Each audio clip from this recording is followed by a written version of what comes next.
नमस्कार दोस्तों, स्वागत है आपका एक बार फिर से आपके अपने YouTube चैनल कंपटीशन प्रिपरेशन पे। दोस्तों, इस वीडियो में हम बात करने वाले हैं MTS 2019 में 9 अगस्त को सेकेंड शिफ्ट में हुए मैथ्स के पेपर के, जिसमें हम मैथ्स के सारे 25 क्वेश्चंस करेंगे। अगर वीडियो पसंद आती है तो वीडियो को लाइक कर लेना। अगर आपके पास PDF नहीं है, टेलीग्राम चैनल पे PDF अपलोडेड है ऑलरेडी। टेलीग्राम चैनल की लिंक डिस्क्रिप्शन में है और कमेंट में है, आप जाके डाउनलोड कर सकते हैं।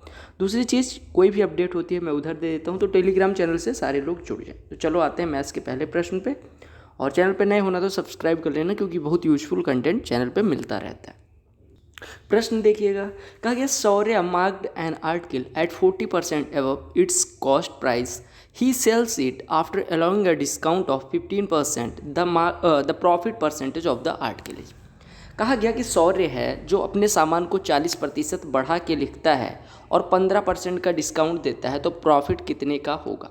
ध्यान दीजिएगा, इसको मैं ऐसे कर रहा हूँ कि भैया CP मान लो उसने कॉस्ट प्राइस पे, मतलब कुछ कॉस्ट प्राइस होगी उतने पे ख़रीदा, 40% बढ़ा के लिखा। इसका मतलब कि अगर उसने 5 का ख़रीदा होता तो उसने लिखा कितना है, 5 का 40%, यानी कि 2 रुपये बढ़ा के यानी 7 रुपये लिख दिए। ये हो गया CP × 7/5, उसका हो गया अंकित मूल्य यानी कि मार्क्ड प्राइस। अब कहा गया 15% का डिस्काउंट इतने पे देता है। 15% का डिस्काउंट देने का मतलब 85% में बेचता है, और 85% आप लिख सकते हैं 85/100 यानी कि 17/20 इतने में बेच देता है।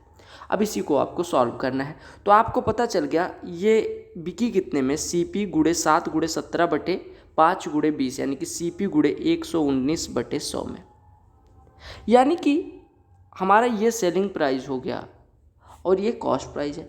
यानी कि हम जो सेल कर रहे हैं वो कितने में कर रहे हैं, CP के 119/100 में। यानी CP अगर 100 होता तो हमने सेल कितने में किया है, 119 में। अगर हम CP को 100 लेते हैं तो हमारा सेलिंग प्राइस कितना हो गया, 119। यानी 100 रुपये में हमने कोई वस्तु खरीदी, 119 में बेची, तो कितने प्रतिशत का फ़ायदा, 19% का। यही पूछा गया था। ठीक है, कोई प्रश्न कहीं भी डाउट होता है, कमेंट सेक्शन आपका है, वहाँ पे आप पूछ सकते हैं। कहा कि if speed of stream is 20% of the speed of boat in still water and it covers 120 kilometre up stream in 150 minutes, then what is the down stream speed of the boat.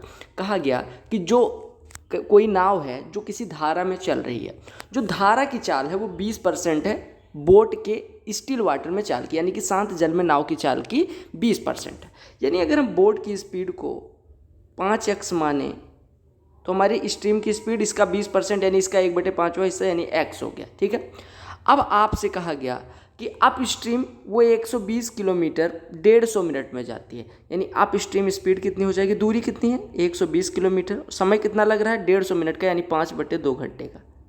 यानी उसकी speed कितनी हो गई 120/5/2, यानी कि 48 kilometre प्रति घंटे आपकी स्पीड आ गई। किसकी, up stream speed. Up stream होता क्या है, अप स्ट्रीम स्पीड होती है बोट की स्पीड माइनस स्ट्रीम की स्पीड, यानी कि धारा के विरुद्ध चाल बराबर होती है नाव की चाल माइनस धारा की चाल। ये बराबर दिया गया 48, यानी 5x माइनस x यानी 4x इज इक्वल टू आपका आ गया 48, यानी x बराबर आ गया 12।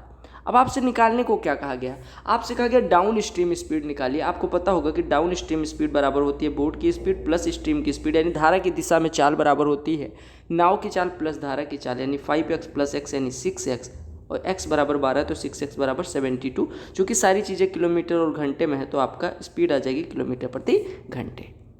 रेस वाला प्रश्न है, अच्छा प्रश्न है, MTS का पेपर है, इसका मतलब ये नहीं कि इसमें अच्छे प्रश्न नहीं मिलेंगे, जरूर मिलेंगे। 5-6 प्रश्न तो बहुत अच्छे मिल जाएंगे जो CGL एग्जाम और CHSL एग्जाम में डायरेक्ट पूछ सकते हैं। कहा गया in 100 metre race A beat B by 10 metre and B beat C by 10 metre, by what distance does A beat C in metre आपको निकालना है। कहा गया 100 मीटर की अगर रेस होती है तो A B को 10 मीटर से पिछाड़ देता है। देखो 10 मीटर से पीछे छोड़ने का मतलब कि 100 मीटर A जितनी समय में दौड़ता है उतने समय में B इससे 10 मीटर कम दौड़ता है, यानी B 90 मीटर ही दौड़ पाता है। ठीक है, यानी इन दोनों द्वारा लिया गया समय बराबर है, यानी कि 90 को B जितने में कवर करता है उतने में ही 100 को A कवर कर देता है। दूसरे केस में कहा गया कि B C को 10 मीटर से हरा देता है, यानी कि 100 मीटर दौड़ने में B को जो समय लगता है उतने में 90 मीटर दौड़ जाता है C। ठीक है, आपको अगर 10 मीटर से हराने की बात की गई, इसका मतलब कि जितने समय में A 100 मीटर दौड़ जाता है उतने समय में B 90, और दूसरे केस में B जितने देर में 100 मीटर दौड़ जाता है उतनी देर में C 90 किलोमीटर दौड़ता है। अब देखो, अगर हम ए और सी का रिलेशन निकालना है तो यहाँ से एक जीरो काटो, यहाँ से एक जीरो काटो, यानी 10/b बराबर 9/c, तो 9 से गुणा कर लो, यानी 90/b बराबर हो जाएगा 9 गुणे 9/c, यानी 81/c। अब 90/b की जगह पे लिख दो 81/c, यानी 100/a बराबर 81/c। इसका मतलब हो गया कि जितनी देर में ए 100 मीटर दौड़ता है उतनी देर में सी केवल 81 मीटर दौड़ पाता है, यानी कि कितने मीटर से हरा देता है। आप कहेंगे भैया कि ए 100 मीटर जितनी देर में दौड़ता है उतनी देर में सी 81 मीटर दौड़ता है, तो ए और सी के द्वारा दौड़ी गई दूरी का मतलब समान समय में दौड़ी गई दूरी का डिफरेंस कितना आ जाएगा, 100 - 81 यानी कि 19 मीटर। आपने कहा कि अगर 100 मीटर दौड़ने में ए को जितना समय लगता है उतना ही 81 दौड़ने में सी को लगता है। इसका मतलब ए सी को 100 - 81 यानी 19 मीटर से हरा देता है। कहा गया working together A and B can complete a work in 12 days, यानी ए और बी अगर एक साथ कार्य करते हैं तो कोई कार्य 12 दिन में ख़त्म कर लेते हैं। ठीक है। और कहा गया they work together for 9 days after which we leaves, यानी इन्होंने कितने दिन कार्य किया, 9 दिन। उसके बाद कौन छोड़ देता है, बी छोड़ देता है। अब कहा गया if A finishes the remaining work in 5 days, यानी उसके बाद ए को 5 दिन कार्य करना पड़ता है, तो आपसे कहा गया then the number of days that B alone would take to complete the work, यानी कि ए मतलब आपको बताना है कि अगर ए 5 दिन करके सारा काम खत्म कर देता है तो आपको बताना है कि बी अकेले कितने दिन में कर देगा। बहुत आसान सा प्रश्न है। देखिएगा, अगर ए और बी 12 दिन में पूरा कार्य कर सकते हैं, 9 दिन इन्होंने किया है, इसका मतलब इन्होंने कितना कार्य किया होगा, 9/12, यानी कि 3/4 कार्य इन्होंने कर दिया है, 3/4 हिस्सा कर दिया है। बचा कितना है, अगर एक कार्य था 3/4 हिस्सा हो चुका है, यानी 1/4 हिस्सा बचा है। और यही 1/4 हिस्सा ए 5 दिन में करता है, यानी ए 5 दिन में 1/4 हिस्सा करता है, यानी पूरा कार्य 20 दिन में करेगा। बस काम खत्म हो गया। अब आपको पता चल गया कि ए और बी 12 दिन में करते हैं, ए 20 दिन में करता है, तो बी कितने दिन में करेगा। आपको पता है ए और बी मिलके x दिन में करें, ए दिन में करे, तो बी कितने दिन में करेगा, a × x बटे a - x। तो पुट कर दो, तो 20 × 12 240 बटे 20 - 12 8, 8 से 240 में डिवाइड करोगे 30 आपका आंसर आ जाएगा। कहा गया set A contains 7 numbers and the average of these numbers is 41, set B contains 5 number and average of these numbers is 44, the overall average of both the sets is. कहा गया set ए है, कोई समुच्चय है ए जिसमें 7 संख्या है, जिसका एवरेज कितनी संख्या है, 7, और इनका एवरेज कितना है 41, तो इनका योग कितना हो जाएगा 7 × 41 यानी कि 287। ऐसे दूसरा सेट है बी जिसमें कितनी संख्या है, 5 संख्या है, और इनका एवरेज कितना है, इनका एवरेज है 44, तो इनका योग कितना हो जाएगा 5 × 44 यानी 220। अब सभी संख्याओं का आपसे एवरेज पूछा गया है, तो एवरेज कितना होता है, पहले संख्याओं की संख्या 7 5 12 हो गया, और कुल योग कितना हो गया, जोड़ लो, तो 287 + 220 यानी कि 507। अब एवरेज पूछा गया तो एवरेज बराबर हो जाएगा 507/12, यानी 12 चौकों 48, ये 12 दूना 24, 12 दूना 24, 12 पंचे 60, यानी 42.25। कहा गया the simple interest on a sum of money for 2 years at certain rate of interest is 320, the compound interest compounded annually on same sum for the same duration and at the same rate of interest is 384, the sum is. आपसे कहा गया कि 2 साल में कोई धन 320 रुपये साधारण ब्याज देता है। 320 रुपये साधारण ब्याज का मतलब हो गया 2 साल में, यानी 1 साल में 160 मिलता है साधारण ब्याज। ठीक है, दूसरे साल भी 160। अब कहा गया कंपाउंड इंटरेस्ट अगर लिया गया होता तो उसे 384 रुपये मिलते। ध्यान से देखिएगा, कंपाउंड इंटरेस्ट अगर 2 सालों की बात की जाए तो पहले साल तो सिंपल इंटरेस्ट कंपाउंड इंटरेस्ट बराबर होते हैं, यानी पहले साल 160 ही मिलेगा, और आपको टोटल 384 अगर मिल रहा है, पहले साल 160 तो दूसरे साल कितना मिलेगा, 384 - 160, यानी ये हो जाएगा आपका 224, यानी 224 रुपये मिले। अब आपको पता है कि अगर साधारण ब्याज होता तो दूसरे साल भी 160 ही मिलता, लेकिन हमें मिल कितना रहा है, 224।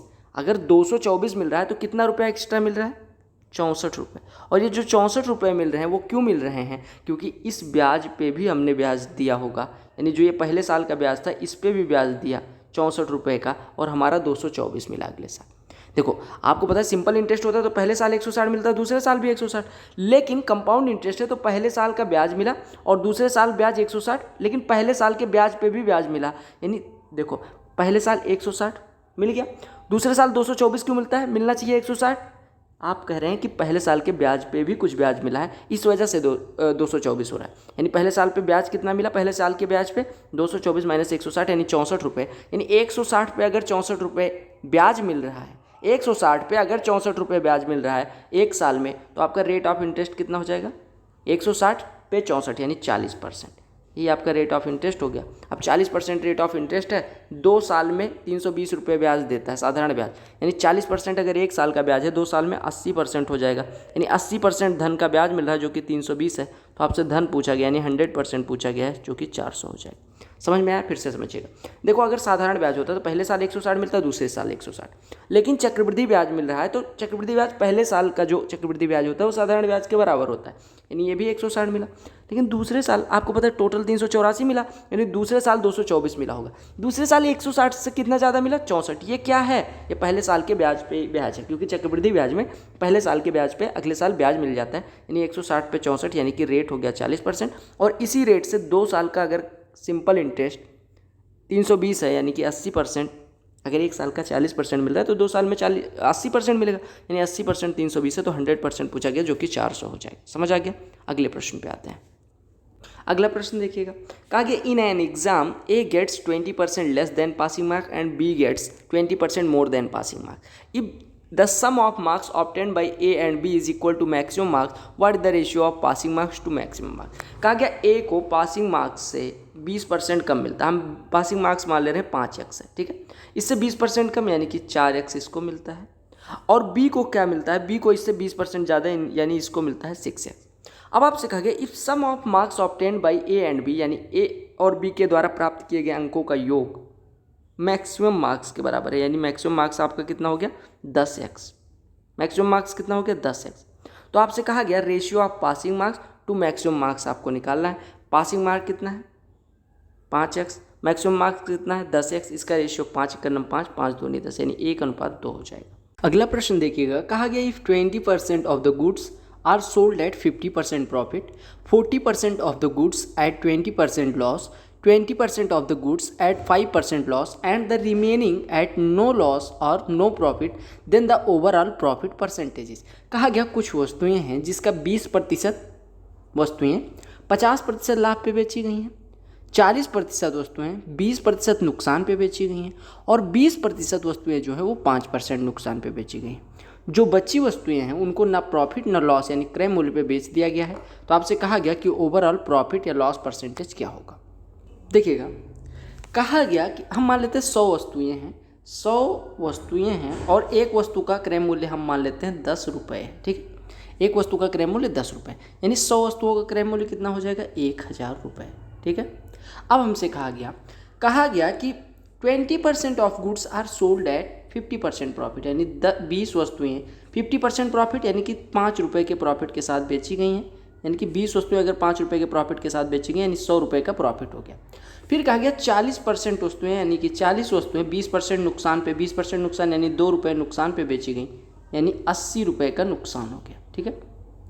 और कहा गया 20% वस्तुएं 5% नुकसान पे बेची गई यानी 20% वस्तुएं 5% 10 का कितना हो जाएगा, -0.5 यानी कि कितने रुपए का नुकसान हो गया।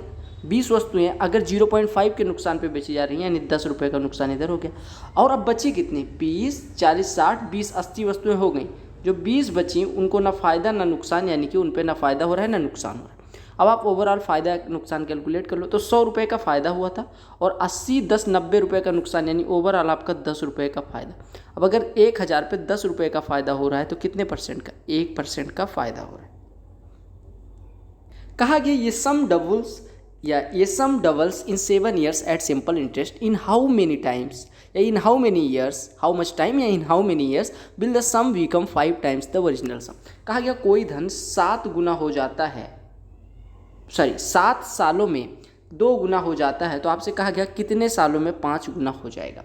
देखो अगर कोई धन 7 साल में 2 गुना हो जाता है यानी कि अगर 100 था तो कितना हो गया, 200 हो गया। अब 100 अगर 200 हो रहा है यानी ब्याज कितना मिल रहा है, 100 रुपये का। 100 रुपये पे अगर 100 रुपया ब्याज यानी 100% ब्याज। 7 साल में अगर 100% तो एक साल में 100/7% यानी रेट ऑफ इंटरेस्ट कितनी हो गई, 100/7%। अब आपसे कहा गया कि 5 गुना हमें करना है। 5 गुना होने का मतलब 4, अगर वो धन 100 रुपये होता तो 400 रुपये हमें ब्याज चाहिए। 400 रुपये ब्याज मतलब तभी तो 100 रुपये और 400 ब्याज यानी 500 हो जाएगा। 400 रुपये मतलब 400%। एक साल में मिलता है 100/7%, तो 400% मिलने के लिए 400/100/7 यानी 100 से 400 कटेगा 4, 4 7 28 यानी 28 ईयर्स रिमेनिंग हो मतलब चाहिए होंगे। आई होप आपको सारे क्वेश्चन समझ में भी आ रहे होंगे। कहा गया एक ट्राइंगल में एंगल्स जो है 1:1:2 के रेशियो में है। 1:2 के रेशियो में है यानी कि अगर ये 1 है, ये 1 है तो ये 2 है। लिख लो, ये 1 है, ये 1 है, ये 2 है। ठीक है, अब सबका योग 180 होना चाहिए यानी 2 + 1 + 1 4 = 180 यानी 1 = 45 यानी 2 = ये 90 हो गया, ये 45 हो गया, ये भी 45 हो गया। अब आपसे कहा गया एंड लॉन्गेस्ट साइड की लंबाई 6√2 दी गई। लॉन्गेस्ट साइड कौन सी होगी? जो ये वाली होगी, यानी इसकी लंबाई दी गई 6√2। तो कहा गया एरिया क्या होगा? अब देखो आपको पता चल गया, अगर ये 90 अंश है, ये 6√2 है, तो ये दोनों 6 हो जाएंगे। ठीक है, क्योंकि आपको पता है, देखो ऐसे देखो, ये 6√2 है, ये ए है, ये ए है, आपको पता है ये ए होता है, ये ए होता है, ये 90 है, तो ये कितना हो जाता है a√2। और आप कहेंगे कि अगर ये 6 है, सॉरी ये अगर ये 6√2 है और ये देखो दोनों के सामने के कोण बराबर यानी दोनों भुजाएं भी बराबर होंगी, तो अगर कर्ण 6√2 दिया गया है तो ये 6 हो जाएगा, ये 6 यानी आपको पता चल गया ये। अब आपसे पूछा गया है कि इसका एरिया बताओ, तो एरिया क्या होता है? हाफ इंटू बेस, ये देखो बेस 6 है, इंटू हाइट ये 6, या हम कहें half into sum product of perpendicular sides, यानी half into base into height से हमने किया तो 36 का आधा 18 आंसर आ गया। ठीक है, 18 आंसर आ गया। या आपको ऐसे पता चल गया था तो आप आसानी से कर सकते थे, समकोण त्रिभुज पता चल गया था और आपको पता चल गई थी एक भुजा, बस आप आसानी से कर सकते थे। ये प्रश्न देखिएगा, कहा गया the bar graph shows profit earned by 2 companies P and Q during the period 2011 to 17, यानी 11 से लेकर 17 के बीच में 2 कंपनी पी और क्यू हैं जो लाभ कमाती हैं, कुछ दिया गया है। पी ब्लू वाली है, क्यू ऑरेंज वाली है। कहा गया in which year company P earns the maximum profit as compare to previous year, यानी कि कंपनी पी किस साल में सबसे ज़्यादा प्रॉफिट मतलब पिछले साल की तुलना में ज़्यादा कमाती है। तो यहाँ पे अगर 2012 में बात करें तो 2011 की तुलना में कम कमा रही है। अगर 2013 में बात करें तो इससे 20 ज़्यादा यानी 80% ज़्यादा कमा रही है। अगर यहाँ पे बात करें तो यहाँ पे फिर कम हो रहा है, 42 से 60 यानी 18, 18 या 54 यानी कि ये 30% से भी कम। अगर हम यहाँ पे बात करें तो 60 से 40 हो गया और 40 से 35, यानी सबसे ज़्यादा कहाँ पे बढ़ रहा है? 2013 में, तो यही आपका आंसर हो जाएगा। कहा गया if 40% of x is equal to 50% of y, तो y is to 40% of x यानी 40/100 ऑफ x बराबर 50% ऑफ y यानी 50/100 ऑफ y। 100 का कोई मतलब नहीं होता, यानी आपसे y/x निकालने को कहा गया तो 4/5 यानी कि y/x 4/5 हो जाएगा। ये प्रश्न देखिएगा, कहा गया ये contractor takes a contract to complete a road in 60 days. एक कॉन्ट्रैक्टर है, एक ठेकेदार है जो कोई रोड 60 दिन में तय कर मतलब बनाने का तय करता है। अब कहा गया और उसने कितने लेबर्स लगाए? 70 लेबर 60 डेज में, और आदमियों की संख्या कितनी लगाई उसने? 70। ठीक है, फिर कहा गया आफ्टर 25 डेज ही फाउंड, यानी कि कितने दिन बाद? 25 दिन बाद उसे लगता है कि 1/4 of the work is completed, यानी वर्क कितना हुआ है? 1/4। उसने जब 70 आदमी लगाए तो 25 दिन में 1/4 कार्य हुआ। तो कहा गया how many more labours he requires to complete the remaining work in time. आपसे पूछा गया कि कितने और आदमी जोड़े जाएं ताकि हमारा जो काम है वो ठीक टाइम पे पूरा हो जाए। आपको पता है टोटल उसके पास 60 दिन थे, 25 दिन ऑलरेडी काम हो चुका है, यानी D1 25 हो चुका है, तो D2 कितना हो जाएगा? यानी कितने, अगर बचे हुए दिनों में कार्य करना है यानी कितने दिन बचे हैं? 60 - 25 यानी कि 35 दिन बचे हुए हैं। हमें कार्य कितना करना है? हम 1/4 कर चुके हैं, पूरा 1 था, तो अभी हमें कार्य कितना करना है? 1 - 1/4 यानी 3/4। आपसे पूछा गया है पहले आदमियों की संख्या 70 थी, अभी आदमियों की संख्या पूछी गई कितनी बढ़ाई जाए। ठीक है, यानी हम मान लेते हैं x बढ़ाते हैं तो या x ना बढ़ा के m2 को m2 रहने दो। आपसे पहले m2 निकालना, m2 जो आएगा उसमें से 70 घटा देना, क्योंकि m2 बढ़े हुए आदमियों की संख्या है। लेकिन आपसे ये पूछा गया मतलब m2 टोटल आदमियों की संख्या है, तो आपको बढ़े हुए आदमियों की संख्या निकालनी है। तो आप कहेंगे 70 तो पहले से थे और उसको घटा देंगे, यानी बढ़े हुए आदमियों की संख्या आ जाएगी। अब आपको पता है कि 70 आदमी 25 दिन में 1/4 कार्य करते हैं। m1 d1 w1 आपको पता है, तो आपको पता होगा m1 d1 upon w1 is equal to होता है m2 d2 अपॉन w2।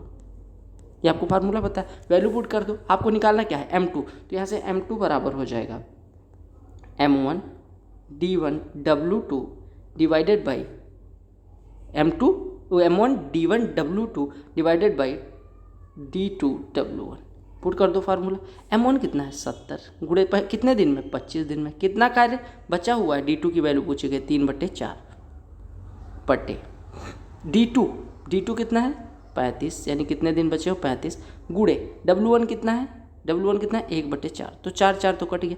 अब इसी को सॉल्व कर लेना है, तो 7 से ये कटेगा 10, 7 या 35 दूना 70 सीधे कर दो, 35 दूना 70। अब आपका आ गया 2 गुणे 25, 50 या 150, यानी कि हमें आदमी हमारे पास अब हैं 150। 70 ऑलरेडी काम कर रहे थे, 150 अब हो गए, यानी हमने ऐड कितने करे 70 में कितना जोड़ा कि 150 हो गया, 80 जोड़ा होगा। ठीक है, प्रश्न देखिएगा, कहा गया इफ x, और ये बीच में एक ऑपरेशन लगा हुआ है, हम जहाँ पे ये नहीं दिया होता कि ये क्या है उसको हम ऑपरेशन बोल देते हैं, जैसे प्लस भी ऑपरेशन है, माइनस भी ऑपरेशन है, डिवाइड भी ऑपरेशन है, मल्टीप्लाई भी ऑपरेशन है, ये सारे ऑपरेशन है।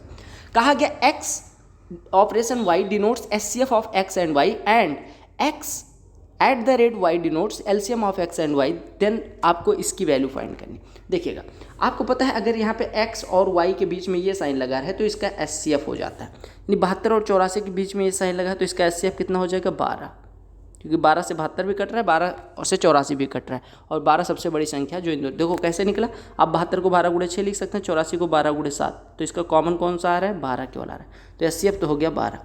अब 12 एट द रेट 144 आपका बचा, और आपको पता है एट द रेट का मतलब होता है एलसीएम, तो 12 और 144 का एलसीएम, अगर एक संख्या से दूसरी संख्या कट रही है तो बड़ी वाली संख्या एलसीएम हो जाती है, यानी एलसीएम कितना हो गया 144, यानी आपका सॉल्यूशन क्या हो गया 144।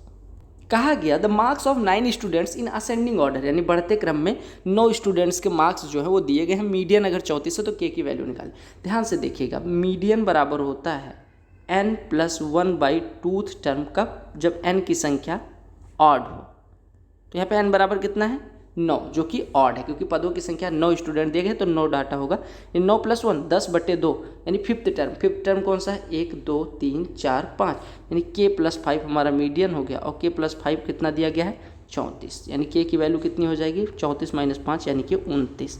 ये जो मैं प्रीवियस ईयर करवा रहा हूँ ये कितना फ़ायदेमंद होगा, जिन्होंने MTS एक आध बार दिया होगा या कोई SSC एग्ज़ाम दिया होगा उनको आइडिया होगा, जिन्होंने अच्छे से तैयारी की होगी। अगर आप लोग नए हैं तो अभी से मेरा विश्वास करिए, क्योंकि आपके भाई ने 3 बार SSC CGL, एक बार CPO निकाल रखा है, यानी SSC की परीक्षा में कभी फेल नहीं हुआ है, तो अगर वो बता रहा है तो कुछ तो चीज़ मैटर करती होगी, है ना, तो इम्पॉर्टेंट है, मैं अभी इस वजह से बता दे रहा हूँ। देखो, लोग अगर आपको बताएंगे प्रीवियस ईयर ही करो तो उनका कोर्स नहीं बिकेगा, क्योंकि कोर्स में भी वही करवा रहे हैं, और आपको लग रहा है क्योंकि आपने प्रीवियस ईयर अच्छे से करा नहीं तो आपको ये भी नहीं पता कि वो प्रीवियस ईयर करवा रहे हैं, आपको लगता है कि वो कुछ नई चीज़ें ले। दूसरी चीज़, जो लोग नई चीज़ लेके आ रहे हैं वो डरा के पढ़ा रहे हैं कि मैं ये लेवल पढ़ा रहा हूँ वो लेवल पढ़ा रहा हूँ, और आप उन्हीं में फंस के प्रीवियस ईयर नहीं कर पाते हो, फिर जाके 110 नंबर पर वहीं पर दग जाते हो। तो ऐसा करना है, प्रीवियस ईयर को एकदम घोर के पी जाओ, ठीक है। तो घोरना अगर नहीं आता तो मैं सिखाए दे रहा हूँ, चैनल अपना है ना, यहाँ पे घोला जा रहा है, तो घोल के आप पिला तो पाऊंगा नहीं, पीना खुद से है। तो वीडियो स्टार्ट करो, रफ पेन कॉपी जो भी है लेके बैठो, आराम से पापा मम्मी के सामने बैठ के पढ़ो, ताकि झन्नाटेदार थप्पड़ भी पड़े अगर पढ़ने में मन ना लगे तो। प्रश्न देख लो, कहा गया ये room is in the shape of cube and length of the longest rod that can be placed it's inside it is 21√3 centimetre. तो आपसे कहा गया एरिया ऑफ द फ्लोर क्या होगी। देखिएगा, कहा गया कि एक रूम है, मान ले रहे हैं रूम है, हमसे कहा गया रूम है तो हम तो मान के बैठ जाएंगे रूम है, ठीक है रूम है। कहा गया रूम में क्या है, ये देखो रूम है। अब कहा गया कि इसके अंदर अगर ये क्यूब है तो इसके अंदर सबसे बड़ी रॉड क्या प्लेस की जाएगी, जो इसका डायगोनल होगा। ध्यान से देखिएगा, डायगोनल क्या होता है, इसको यहाँ से मिलाने वाला, यानी डायगोनल होता है क्यूब के लिए √3a, और आपको यही लॉन्गेस्ट रॉड जो दी गई है, यानी डायगोनल की लंबाई दी गई है 21√3, यानी यहाँ से हमारा a बराबर आ गया 21। अब a बराबर 21 आ गया तो आपसे कहा क्या गया था एरिया ऑफ फ्लोर, यानी कि इसकी एरिया निकालनी है। एरिया क्या होती है a², अगर a बराबर 21 है तो कितना हो जाएगा 441। तो आपको दो चीज़ें समझनी थी कि अगर लॉन्गेस्ट रॉड की लंबाई पूछी जाए तो इसका डायगोनल होगा, और किसके लिए डायगोनल, क्यूब के लिए डायगोनल होता है √3a। अगर क्यूबॉइड होता यानी घनाभ होता तो कितना हो जाता डायगोनल की लंबाई, √ में l² + b² + h², ये होता है डायगोनल की लंबाई, ठीक है। बाकी वॉल्यूम क्या होता है LBH। टोटल सरफेस एरिया क्या होती है 2 टाइम्स LB + BH + HL। अगर क्यूब के लिए बात करें तो क्या होता है वो भी लिख लो, ये होता है √3a, ये होता है a³, ये होता है 6a²। ठीक है। कहा गया एक भिन्न इस प्रकार से है कि न्यूमरेटर यानी अंश 5 कम है डिनोमिनेटर से, यानी कि अंश जो है हर से अगर 5 कम है तो हमारी भिन्न कुछ इस प्रकार से होगी। और कहा गया 4 times the numerator is 1 more than denominator, यानी कि 4 टाइम्स ऑफ अंश का यानी 4a a+5 से 1 ज़्यादा है, यानी a+5 से में 1 जोड़ने पे प्राप्त होता है। ठीक है। यानी 3a बराबर 6 दिया गया है, यानी a बराबर दिया गया है आपको 2। आपसे पूछा गया भिन्न क्या है, तो a बराबर 2 पुट कर तो 2/7 आपकी भिन्न आ जाएगी। ठीक है। समझ में आ रहा है कि बस मुंह उठाए बैठे ही हो? समझ में आ रहा है तो कमेंट कर देना। देखो ये प्रश्न देखो डिवाइड करना है। अब अगर जोड़ना घटाना नहीं आता तो आप गधे हो, सीखो। 6 6 12 3 15 के 5, 7 1 8 8 16 9 25 के 5, 5 2 7 2 9 5 14 के 4, हासिल आई 6 1 7 4 11 3 14। ठीक है। इसको डिवाइड करना है 200, 100 300, 100 400 और 413 से डिवाइड करना है। ठीक है। अब देखो क्या करना है आपको, इसको कुछ किसी संख्या से काटना पड़ेगा। आप देखो किसे 3 1 4 4 8, 7 से काटो, 7 5 35 और हाँ 7 से कट रहा है तो पहले 7 ऐसे निपटाओ इनको। 7 से काटोगे 7 5 35 हो जाएगा और 7 9 63 हो जाएगा। 7 से काटोगे 7 दूनी 14, 7 6 42, 7 5 65। 59 से अब सीधे डिवाइड कर दो तो 59 तियाँ कितना होता है 177। ये बचेगा 29, 295, 59 पंचे 295, आपका 35 हो गया। और जिनको मेरी बहुत मतलब बातें जो बुरी लग रही है ना, वो ले जाके अंकल आंटी को दिखाना वीडियो, वही लाइन सुना देना। उसके बाद पूछना उनसे कि पापा ये बुरी बात है या मम्मी ये बुरी बात है, फिर वो आपको बताएंगे। अगर उनके हाथ में, बस ये ध्यान रखना कि उनके हाथ में लोहे की रॉड वगैरह ना हो या लाठी वाठी ना हो। लाठी समझ रहे हो, लाठी जिसको बोलते वो सब ना हो, नहीं तो दूसरे दिन से दूध पीते फिरोगे इधर उधर। ठीक है। तो ध्यान से पढ़ा करो, बाकी नाटक बाद में भी हो जाएगा और चैनल पे मनोरंजन तो कर नहीं पाऊंगा, मैं कंटेंट ही डालता रहूँगा। और कंटेंट आपके एग्ज़ाम के लिए फ़ायदेमंद है। 2 महीने बाद एग्ज़ाम है, अच्छे से पढ़ लोगे, 4 दिन बाद नौकरी मिल जाएगी। अदरवाइज बेरोजगार बुआ आज कहती है, कल फूफा भी कहने लग जाएंगे। ठीक है। प्रश्न देखो, कहा गया ratio of average profit during the given period for company P to Q is. कहा गया रेशियो निकालना है एवरेज प्रॉफिट का। अब एवरेज का अगर रेशियो निकाला जाए तो आपको पता है कि एवरेज निकालने के लिए 7 से डिवाइड करना पड़ेगा। P का जोड़ोगे उसमें 7 से डिवाइड, फिर Q का जोड़ोगे उसमें 7 से डिवाइड, और इसका रेशियो लेना है तो 7 7 कट जाएगा। यानी आप सीधे सीधे जोड़ के अगर एवरेज का रेशियो पूछा जाए तो आप सीधे सीधे योग का रेशियो निकाल लिया करो, बात खत्म। समझ आ रहा है? अब जोड़ो 32 25 कितना होता है 57, 5 62 और 40 102, 102 42 144 और ये कितना हो गया 204, ये कितना हो गया 244, 5 249 और 3 जुड़ेगा 279। देख लीजिएगा बाद में सही जोड़ा है या नहीं। अब ये 48 40 88 हो गया, 5 93, 143 193 199 229 249 और 254 284। अब इसी में कुछ कटवट रहा होगा तो ठीक है, नहीं तो यही आपका रेशियो हो जाएगा 279 284। एकदम सही भाई ने तुम्हारे किया है, देख सकते हो यहाँ पे राज एकदम। ठीक है। तो ऐसे जोड़ना है। ये प्रश्न देख लो। कहा गया अगर height of a circular cone is decreased by 10% and radius is increased by 10%, then what will be the change in its volume. कहा गया कि अगर एक सर्कुलर कोन है, कोन क्या होता है घनाभ, कोन क्या होता है आपका, ये होता है, ये कोन शंकु होता है, हिंदी भूल जाता हूँ।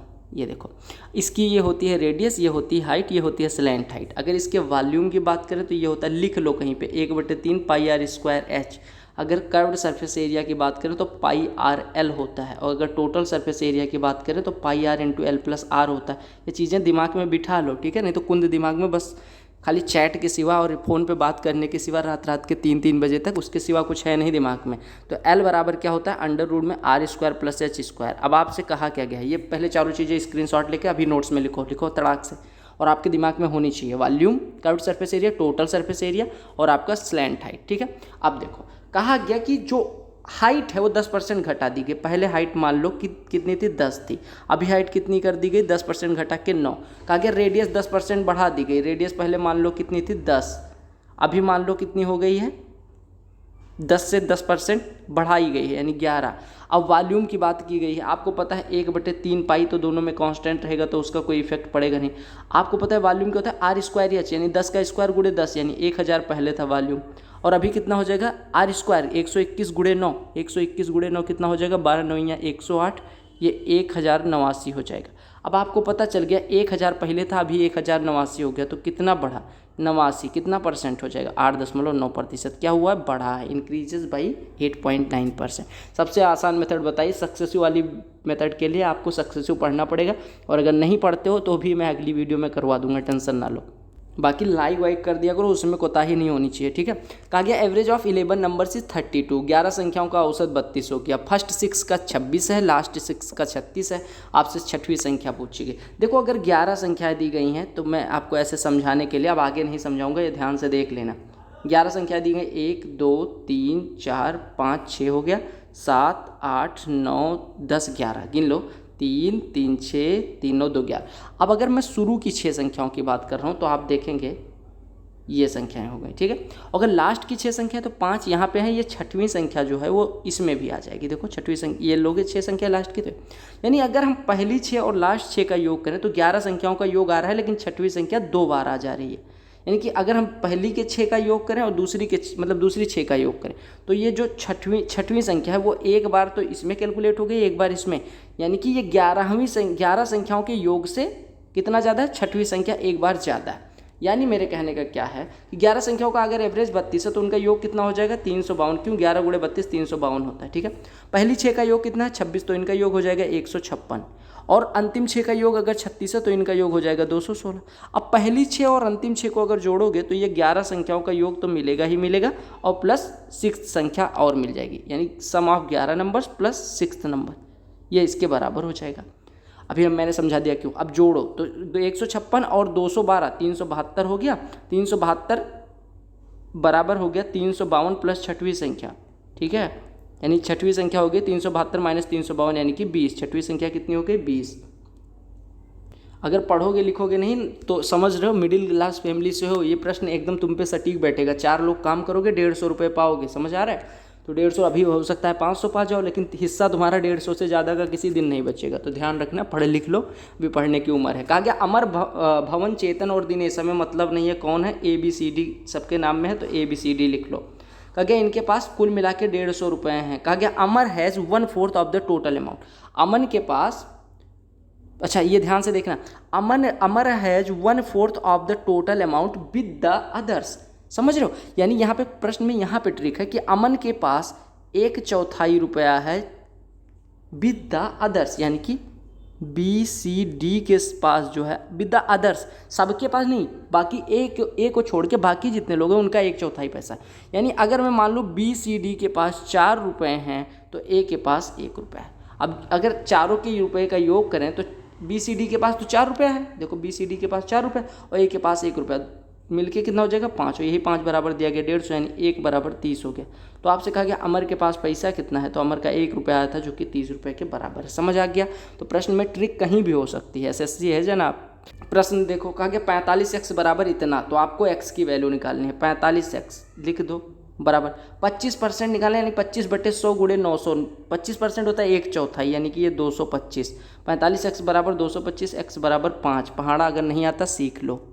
और ध्यान रखना, अगर तुम्हारी बेइज्जती कर रहा हूँ, आपको लग रहा है बेइज्जती हो रही है तो बहुत अच्छा लग रहा है, बेइज्जती ही कर रहा हूँ, आप बस पढ़ना शुरू कर दो। बाद में गाली भी, अभी गाली भी दे लोगे लेकिन बाद में मुझे बड़ाई करोगे कि ऐसा बोलता था वैसा बोलता था, ठीक है। तो ध्यान रखना, पढ़ाई में थोड़ा कष्ट तो होता है, वो मैं कष्ट दूँ, कष्ट मैं दूँ या माँ बाप दें, कोई भी दे, किसी एक को रिस्पॉन्सिबिलिटी उठानी पड़ेगी। लेकिन माँ बाप का तो तुम सुनते नहीं हो, वहाँ से तो भाग के इंटरनेट पे दिन भर लगे रहते हो, तो यहीं पे सुन लो।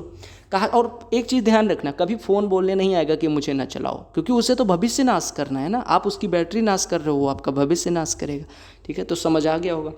और कुछ लोग यूटिलाइज़ भी कर लेते हैं। कल BPSC का रिजल्ट आया, एक दोस्त की बहन है, उसको कुछ अच्छी पोस्ट मिली है, तो बोलती कि मैंने मोबाइल से तैयारी करी, वो कभी घर से बाहर ही नहीं गई, BPSC निकाल दिया, भाई यहाँ पे CGL निकाला दिल्ली रह के, ठीक है। तो ऐसा नहीं है कि संसाधन से, वो केवल यूट्यूब से देख देख के निकाल गई। कहा कि ये shopkeeper sold an article for 180 by marking a profit of 20%। कहा गया कि CP पे 20% का प्रॉफिट, 20% का प्रॉफिट लेने के लिए अगर 5 की खरीदी गई तो 6 की बेचनी पड़ेगी, और बेचता कितने का 180, यानी यहाँ से CP कितना हो गया 6/5 180 है, यानी कि CP बराबर 150। अब कहा गया shopkeeper offered a discount of 30 on the marked price, how much % above the cost price the article is marked.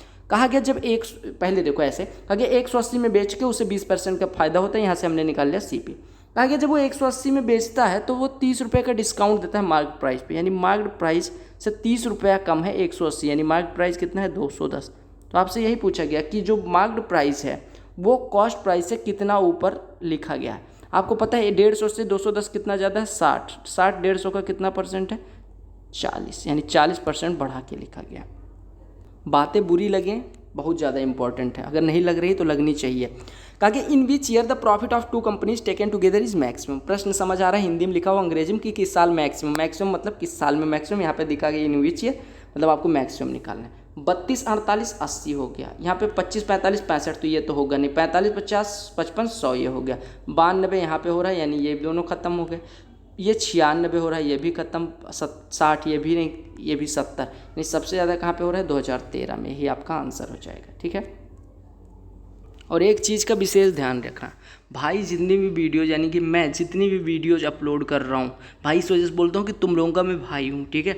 तो ये बड़ा भाई होने छोटा भाई जो भी समझते हो, ये मान के चलो कि सारी वीडियोज़ यूजफुल हैं, आपको करनी ही करनी है। फिर एग्ज़ाम बाद हम मिलेंगे, अगर मेरी वीडियोज़ फ़ायदेमंद नहीं रहती, जितनी मैं वीडियो में बोलता हूँ उससे ज़्यादा फ़ायदेमंद अगर नहीं रहती, तो आना, जो बोलना मैं पैसे भी दे दूँगा, तुम्हारे डाटा का, तुम्हारे समय की कीमत चुकाने को तैयार हूँ। बस ध्यान से पढ़ो बस, और सिलेक्शन ले लोगे। मुझे देखो, मुझे अब कंपटीशन नहीं है आपसे कि आप CGL या CHSL निकाल लोगे, क्योंकि मैं उस भीड़ से हट चुका हूँ भगवान की दुआ से, आप लोगों के आशीर्वाद से। तो अगर मैं आपको कंपटीटर होता तो हो सकता था मैं अपनी स्ट्रेटजी या कुछ चीज़ें छुपाता, लेकिन अभी मुझे बिल्कुल भी छुपाने की ज़रूरत नहीं है, और ना मैं छुपाता हूँ, शुरू से मैं नहीं छुपाता हूँ। ठीक है।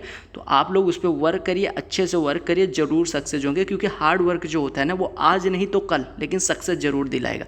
बाकी सीरीज़ बहुत सारी आपको चैनल पे मिल जाएंगे, 1000+ वीडियोज़ है, प्लेलिस्ट चेक कर लिया करो, जो भी देखना है देख सकते हो। मतलब एकदम समझ लो पूरा कह सकते हो स्टडीवुड बना दिया, जैसे बॉलीवुड होता है वैसे स्टडीवुड बना दिया, कुछ भी पढ़ो।